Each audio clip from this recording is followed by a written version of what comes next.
Jason, coaches poll came out this week. Oklahoma pretty much in that range that we would have anticipated at number 16. Mm-hmm. Don't know if you've got any thoughts about that.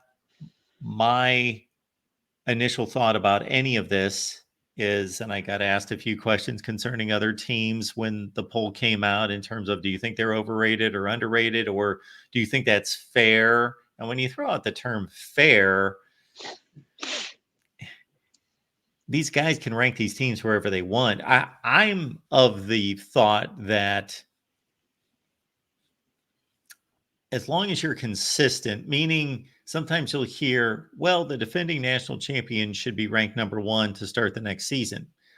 Well, then if that's the theory, if that's the approach, then why wouldn't you take the final top 25 from the previous season and just make that the preseason top 25? If that applies to the national champion, doesn't that apply to everybody else? Yep. I don't care if Wake Forest is number 1, Rutgers is number 2. Like, it doesn't, it should, in a sense, make sense. And I guess what makes sense is taking last year's teams, considering who they lost, who they added, and then coming out with some kind of projection of how good they are. But it's just for fun.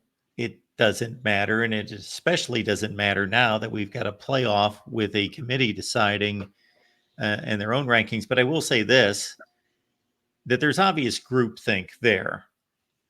There is obvious groupthink because if you take the coaches poll, and the AP poll has to be coming out here in the next week to 10 days, and you match those up against each other, what's going to happen? Almost every team is going to be right there or within one spot, maybe two. And it would take a lot of convincing to convince me that if you took every football writer, and we think the coaches make these votes, they typically don't. It's a sports information director, probably with the direction from a coach saying, just make sure that they're there and we're here, and maybe this other team we care about, but the rest of it, just fill it out. You can't tell me that if all these people had no access to social media, didn't know what anybody else was thinking, didn't know who was supposed to be what, and just filled them out independently, that they would be more sporadic. But we almost have fallen in line with understanding every offseason, these are supposed to be the top 3 or 4, and then these are they're supposed to go in next, and they're supposed to get, and it's just a big group think exercise.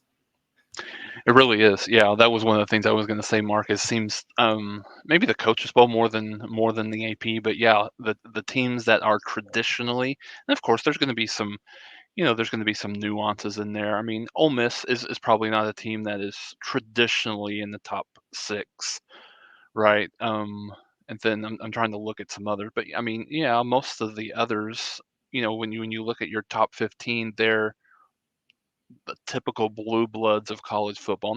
And I'm not saying that they're incorrect and where they're at. The one I think the one that draws a little. I think probably looking at the top 15 overall, Mark, the one that draws maybe a little bit of eyebrows is LSU being 12. I don't know. And again, just kind of talking about how they, what they have to replace on the offensive side of the ball. And, they struggled immensely on defense last year, right? But they will have one of the best offensive lines in the country. So I think that was probably the first thing that I really took away from that. I, you know, I mean, Texas, they are what they are. I think they're going to be they're going to be there.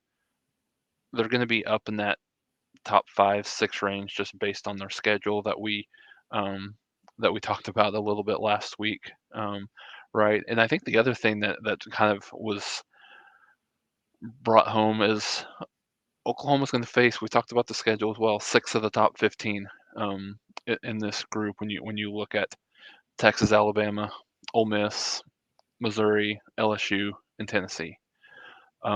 So I saw something with Joel Klatt the other day, was really basically talking about the same thing. Like, I think he had Oklahoma right there in that same area.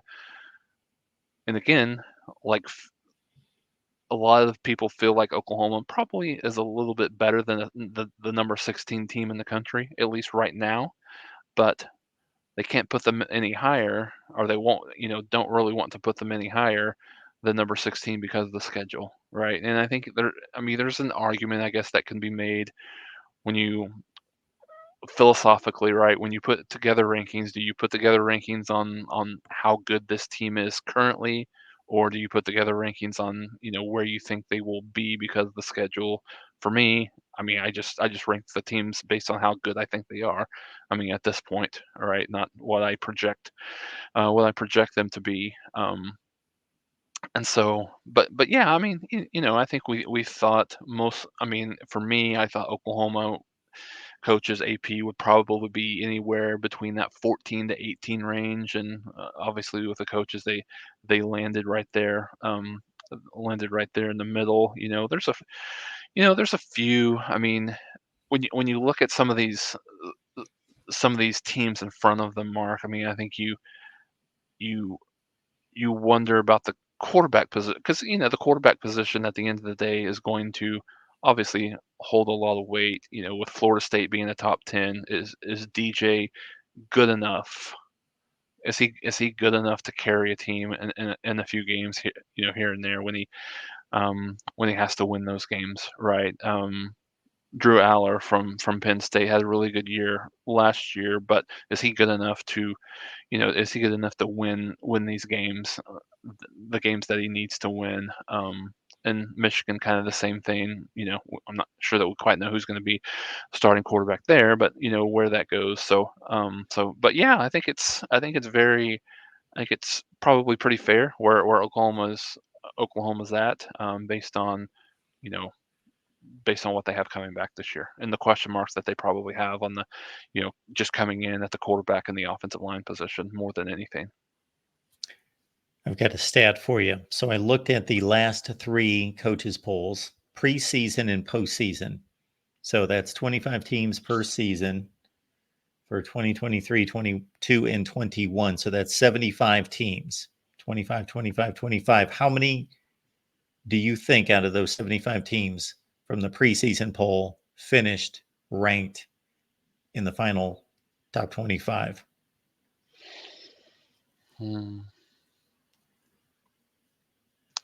I'm gonna guess it's probably just slightly below 50%. Okay. 50%. That's Well, it's actually slightly above 50%, 39 out of 75. okay. I think that's pretty bad. That does not It is. sound Yeah. so. The one two couple caveats to that would be one thing that you brought up is the schedule. Are these sports writers? And the answer to the question before I ask it is both, because there is no set. They're not handed a ballot, I don't believe, with any kind of instructions. Just who do you believe are the 25, not even the 25 best teams in the country?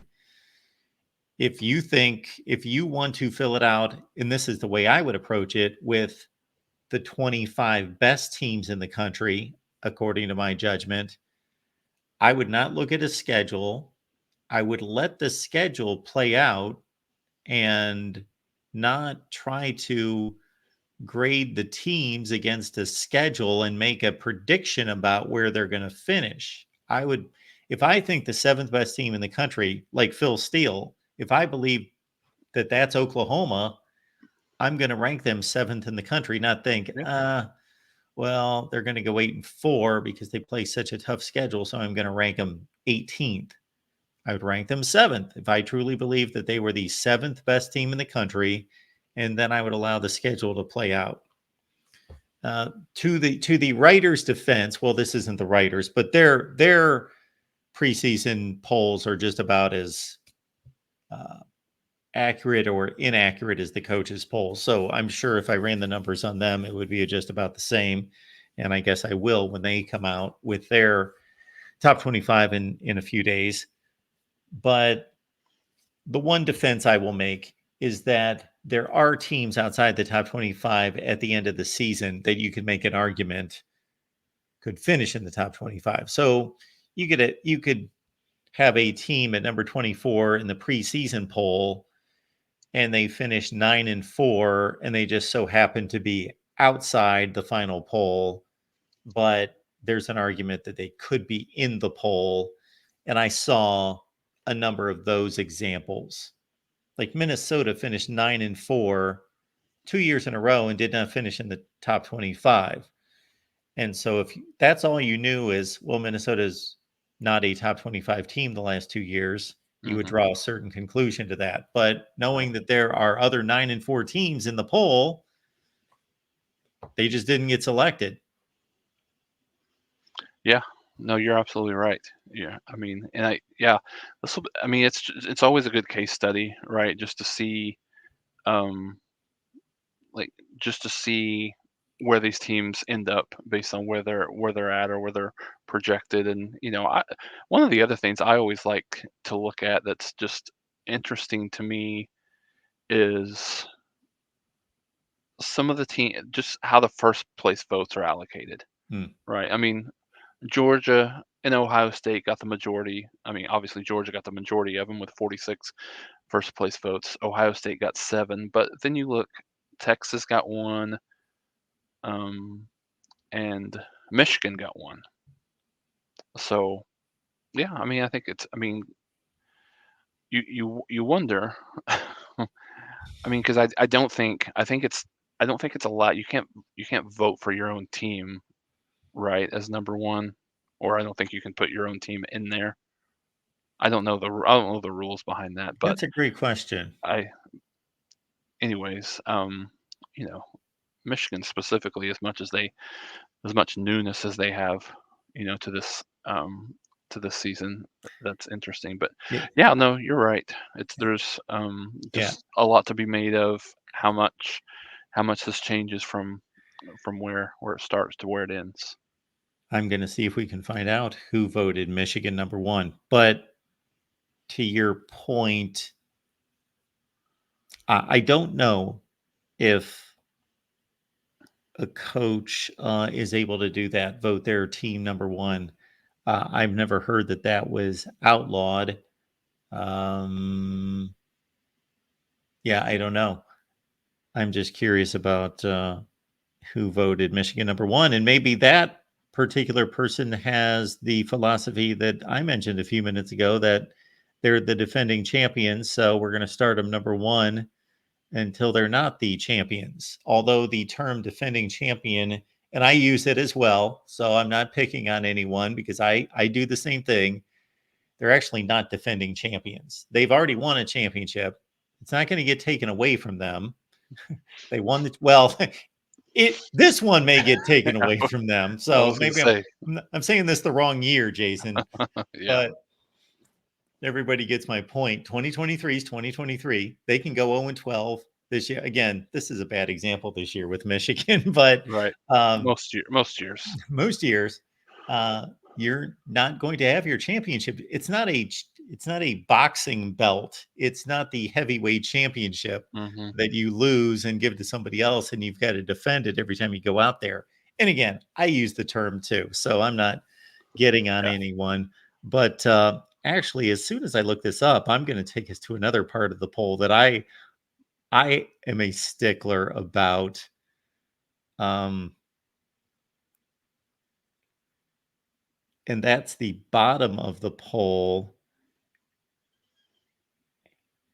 Dun, dun, dun, dun, dun, dun, dun. All I'm finding is Ryan Day won't reveal his Ohio State vote in the coaches poll. Yeah, I don't know who voted Michigan number one. I Googled that. Let's see. Yeah, can't find that anywhere. hmm, But this is what I find. And again, I don't think most people think like this. And it doesn't matter, but I find it kind of funny that these aren't necessarily just teams receiving other votes. Washington's 26, Louisville's 27, Virginia Tech's 28, SMU's 29, etc. This poll, this part of the poll is just as valid as the rest of the poll. Oh, absolutely. Like, Yeah. like there's nothing, they just stop listing them at 20. They just decide to not list anymore. Hmm. But this is just, these teams are part of the poll as well. Yeah. And sometimes you'll see a team at number 26 that only has like one or two less points than Hmm. a team at number 25. They just stop listing them, but Yeah. they're in the poll. Yeah. No, I agree with you. And there's, to your point, there's not as much drop off as there is on some of these. So there's a 25-point drop off between Iowa and Washington. And then there's other, just for example, when you look at Clemson and Tennessee, Clemson had 657 points and Yeah. Tennessee had 621. Heck, Oklahoma, between Oklahoma and Kansas State is 609 to 416. I mean, there's Yeah. almost 200 points difference there. So yeah, I'm with you. I'm with you. But there's more space between Iowa and Kansas, Hmm.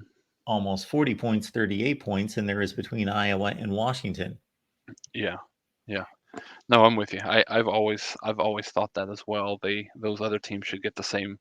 I mean, if anyone voted them as a top 25 member, and obviously that's what's happened, or they wouldn't be getting any points here, then yeah, I think they should be counted It, counted in here. yeah, it should go all the way to 40, whatever it's supposed to Hmm. be. Yeah. Uh, I've done that to play with people a little bit, and people get all uptight and go crazy. Like I release my top 25 every week, but I've done this like twice just to play with people and prove a point. I came out one week, I think I chose 37. There's the top 37. People are like, 37, you can't do that. What's that's a dumb number. Yeah. Well, 25 is, they're all arbitrary numbers. Hmm. It's Yeah. just a number. Right. There's nothing special about 25. There's it's just that's where they choose to. It used to be 20 up until Hmm. 1989, and then they just wanted five more fan bases to be interested in their team being ranked and cause more interest in the sport. It's just a random number. It doesn't mean anything. Actually, if it was going to be done correctly, every team in the country should be ranked.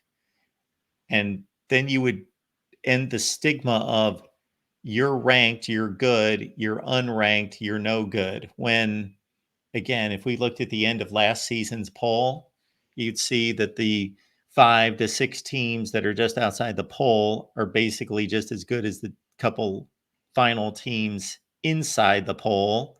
They just didn't quite have as many points. Yeah. Well, and I think this conversation, Mark, is inherently why why this poll is created, right? Because there's two schools of thoughts I think with this. Number one, a lot of people say you should wait till some games are played. Wait till the fourth week of the season or wait till the third week of the season before any sort of a preseason or any kind of a poll is published, right? But then there's the other like that we know, yeah, this doesn't really matter, but this is this is out there just for us to talk about, right? I mean, I think we've said it here a lot. I know that I've heard you say it but so much so that like college football has the longest off season in any other sport. So I think you need more to talk about. So I always enjoy talking about it, and I take it for what it's worth. Like it kind of it matters, but I do get certain people's point, like um, that even though the college football playoff rankings aren't this, they look at these things, right? And there's a team like you know I don't know, and I don't remember the week that the college football playoff rankings come out, but let's say I don't know. Let's say Florida is having an outstanding season. They couple upsets. They're 5-0, 6-0, 7, wherever they are at the time that the playoffs Well, they started so low, people see them, maybe they jump up to, I don't know, 20 or 19 or 18 by that point.